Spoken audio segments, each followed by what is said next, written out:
আর কতক্ষণ আমাদের এভাবে থানায় আটকে রাখবেন? যতক্ষণ আপনার ছেলে আর আমার মেয়েকে খুঁজে না পাওয়া যায়। এত বড় সাহস যে আমার মেয়েকে কিডন্যাপ করে, ধরে যখন পিসিতে টানবো না, সারা জীবন আর সোজা হয়ে দাঁড়াতে পারবে না।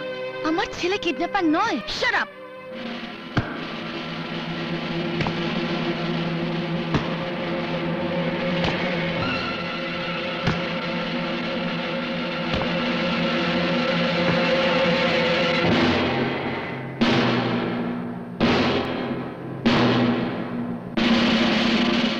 এনারা? স্যার, এনাদের ছেলেই আমার মেয়েকে কিডন্যাপ করেছে। দেখুন মিস্টার ডিএসপি সান্যাল, সুব্রত সান্যাল। দেখুন ডিএসপি সাহেব, আমাদের ছেলে কিডন্যাপার নয়। মিথ্যে কথা বলছে ওই লোকটা। আমার ভাবি স্ত্রীকে ওনাদেরই ছেলের সকলের সামনে তুলে নিয়ে গেছে। Section number 363। Section number 366। Look mister, আপনার ছেলে কিন্তু খুব বিপদের মধ্যে আছে। He is in great trouble. ধরা পড়লে কমসে কম 10 বছরের জেল হবে। আর ধরা ওকে পড়তেই হবে।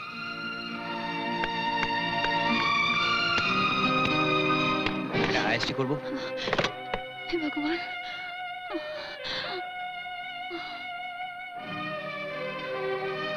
হ্যালো হ্যালো রাহুল, আমি সবুজ বলছি। শোন, আমি আর সাথে খুব বিপদে আছি। সে কি? সব শুনলি তো? এবার বল আমি কি করব? একদিকে পুলিশ, একদিকে সাথী।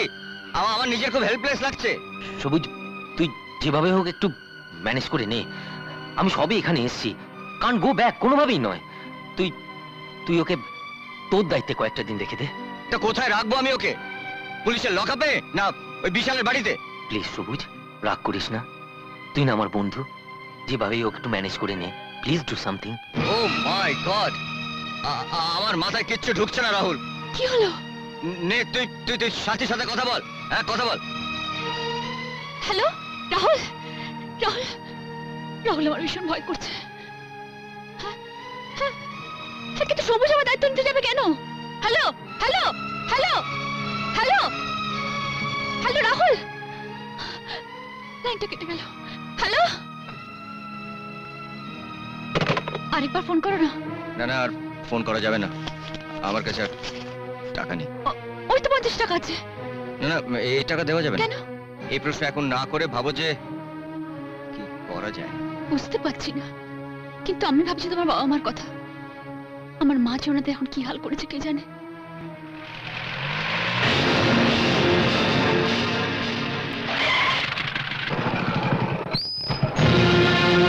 স্যার, স্যার, স্যার, সবুজ এসে গেছে।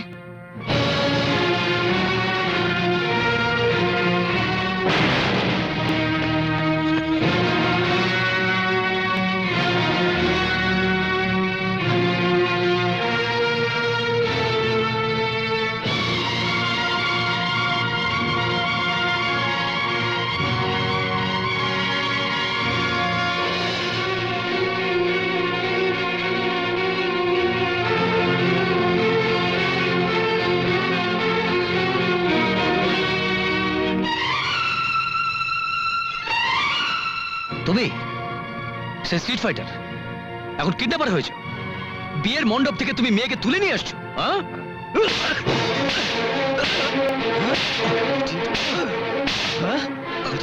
তোমার এতখানি সাহস?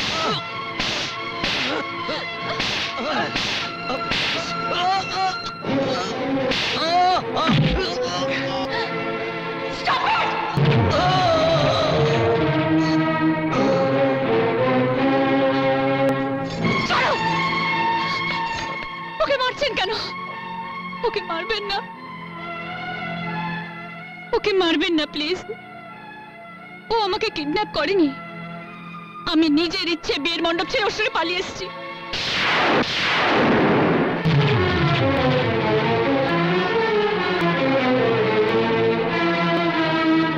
সে কি? ইউ মিন এটা কিডন্যাপিং এর ঘটনা নয়, ভালোবাসার গল্প? হ্যাঁ, ইয়েস, ভালোবাসা।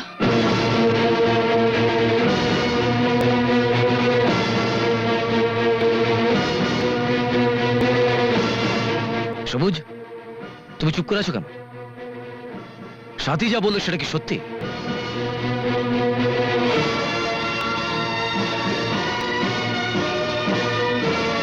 হ্যাঁ সত্যি।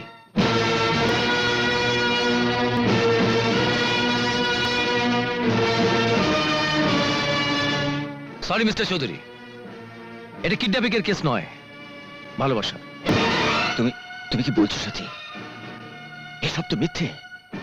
এছাড়া আর কোনো উপায় নেই সবুজ। আমি যদি মিথ্যে না বলি, ওরা তোমাকে জেলে পুরে দেবে, তোমার উপর টর্চার করবে। আমার আর রাহুলের জন্য যদি তোমার এই অবস্থা হয়, আমি নিজেকে কোনোদিনও ক্ষমা করতে পারবো না সবুজ। তুমি তুমি আমার স্বপ্ন নষ্ট করে দিয়েছো। তুমি আমার মান সম্মান নিয়ে ছেলে খেলা করেছো। আজ থেকে তোমার সঙ্গে আমার কোনো সম্পর্ক থাকবে না। একদিন একদিন তুমি ঠিক বুঝবে যে তুমি কি ভুল করেছো। যেদিন তুমি রাস্তায় দাঁড়িয়ে ভিক্ষে করবে। শাট আপ বিমলা, আর একটা কথা বলবে না। তুমি না মা? I am sorry to say, তুমি মা হয়ে উঠতে পারোনি। Not even a police officer. একটা মিথ্যে কমপ্লেন তুমি লিখেছো। Sorry sorry sir. Now mister Romeo, এবার তুমি বলো, তুমি ওকে ভালোবাসো? তুমি ওর মাথায় হাত রেখে প্রমিস করো তুমি কখনো ওকে ছেড়ে যাবে না।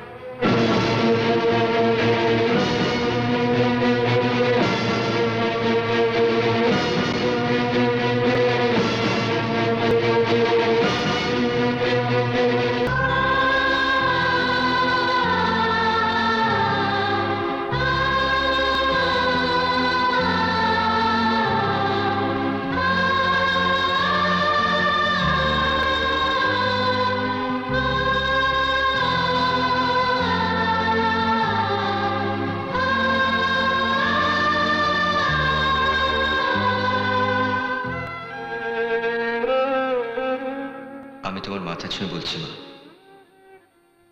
তোমরা যা ভাবছো তা মিথ্যে। সাথী আমাকে ভালোবাসে না। আমাদের দুজনের মধ্যে কোনো প্রেমের সম্পর্ক নেই। আমি ওকে ছেড়ে যাব না স্যার, কখনো না, কখনো না। ওকে আজীবন ভালোবেসে যাবে? Yes sir. মা, মা। না, তুমি আর আমাকে মা বলে ডাকবে না। তুমি সেদিন আমার মাথা ছুঁয়ে মিথ্যে কথা বলেছিলে। কেন? কি প্রয়োজন ছিল এর? বিশ্বাস করো মা। ব্যাস ব্যাস, অনেক হয়েছে। আর নতুন করে কোনো মিথ্যে বলো না। তোমার ওই একটা মিথ্যে আজকে আমাকে যে যন্ত্রণা দি, আমি প্রার্থনা করি তোমার মতো সন্তান ভগবান যেন আর কাউকে না দেন। একটা কথা মনে রেখো, তুমি তোমার মার কাছে মিথ্যে বলেছিলে। জানি না সাথীর মাথায় হাত রেখেও তুমি মিথ্যে বললে কিনা।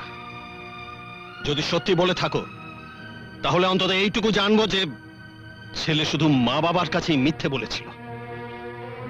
চলো। এছাড়া আমার অন্য কোনো উপায় ছিল না মা। আমাকে ক্ষমা করো মা, ক্ষমা করো। ও Romeo, it's all in the game. প্রেমের গল্প পড়ুনি, সিনেমা দেখুনি? এইরকমই তো হয়। দেখবে সব ঠিক হয়ে যাবে, সবাই মেনে নেবে।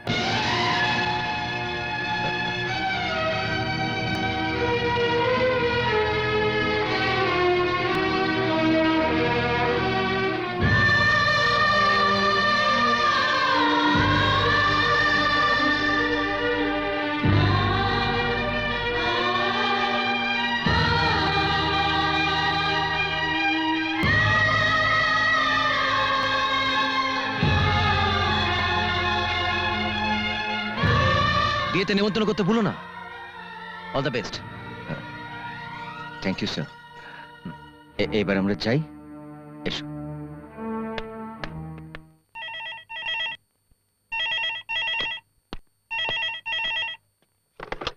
হ্যালো, হ্যাঁ সুলেখা। আর শোনো শোনো, একদম আমাদের মতন সেম কেস, ইয়াং লাভার্স। আরে হ্যাঁ, তোমাকে যেমন বিয়ের মণ্ডপ থেকে তুলে নিয়ে এসেছিলাম না, সেই কেস। হ্যাঁ হ্যাঁ, মিলিয়ে দিয়েছি। আরে আমি যেখানে আছি সেখানে ক্লাইম্যাক্সটা তো মিলনান্তক হবেই। ঠিক আছে ঠিক আছে। সবুজ, তুমি আমাকে যা বলেছো বলেছো, এ কথা তুমি আর কাউকে বলো না। কেন? দেখো বাবা, আমরা গরিব মানুষ। রাহুল এখনো নিজের পায়ে দাঁড়ায়নি। আমার তিনটে মেয়ে, ওদের পার না করে আমাকে স্বার্থপর হতেই হবে ওই মেয়েগুলোর জন্যে। মাসিমা, হ্যাঁ বাবা, আমাকে ভুল বুঝে না। গরিব হওয়ার জ্বালা তোমরা বুঝবে না। তাছাড়া ওর মা সম্বন্ধে যা বললো, তারপর তো ওকে এখানে রাখা যায় না। যদি পাড়া প্রতিবেশী ঘুণাক্ষরেও জানতে পারে, তাহলে তো ঢিঢি পড়ে যাবে। তাছাড়া বিয়ের আগে মেয়ে কেন থাকবে শ্বশুরবাড়িতে? কিন্তু আমি কি করব মাসিমা? আমার তো থাকার জায়গা নেই, খাওয়ার জায়গা নেই, ঘর ছেড়েছি। আমি ওকে নিয়ে কোথায় যাব মাসিমা? জানি না। রাহুল তোমায় দায়িত্ব দিয়ে গেছে, মাথা ব্যথা তোমার। আমাকে ক্ষমা করো, হাত জোড় করছি। ছি ছি মাসিমা, এ কি করছেন? আপনাদের সম্মান, বন্ধুকে দেওয়া কথা রাখার জন্য আমার যতই কষ্ট হোক না কেন, আমি তা পালন করব। এসো। আরে খুলছে খুলছে। আরে সবুজ কি খবর? এবার কি মনে করে, হ্যাঁ, সকালবেলা এই গরিব বন্ধুর বা একে তো ঠিক। এ এ হচ্ছে সাথী। সাথী আমার বন্ধু অরুণ। আরে নাম তো বুঝলাম, কিন্তু কেসটা কি? আসলে কি জানিস তো, সাথীর মা আহ, ওকে বাড়ি থেকে তাড়িয়ে দিয়েছে, আর আমার বাড়ি থেকেও আমাকে, তাই ভাবছি যে যদি তুই। ব্যাস ব্যাস ব্যাস ব্যাস, নো ফ্ল্যাশব্যাক, কোনো ইতিহাস নয়, গল্প বুঝে গেছি মামা। বাবা মা মত দেয়নি তাই বাড়ি ছেড়েছি, এই তো। আরে মিয়া বিবি রাজি তো ক্যা করেগা কাজী। আরে ঠিক আছে, কোনো চিন্তা নেই, আজ থেকে তোরা এখানেই থাকবি। কি হলো, কি ভাবছিস? ঘরটা বড় ছোট না? আরে আমার ঘরটা ছোট অটোর মতো হলে কি হবে, আমার এই মনটা না মার্সিডিজের মতো বড়। যাও ঢুকে পড়ো, সংসার ফেলে ভালো। চলো Thank you. এসো, এসো, এসো। চলো চলো লাভলি। গুরু, সবই তো বুঝলাম, কিন্তু ব্যাপারটা হচ্ছে যে ওরা তো এখন এই বাড়িতে থাকবে, সংসার বাঁধবে, আমরা থাকবো কোথায়? গাছতলা। হ্যাঁ? গাদা। হ্যাঁ? আরে আমরা দুজনে তো ব্যাচেলে। হ্যাঁ। আমাদের থাকার জন্য শ্রেষ্ঠ জায়গা হচ্ছে এক নম্বর বেশ বাড়ি।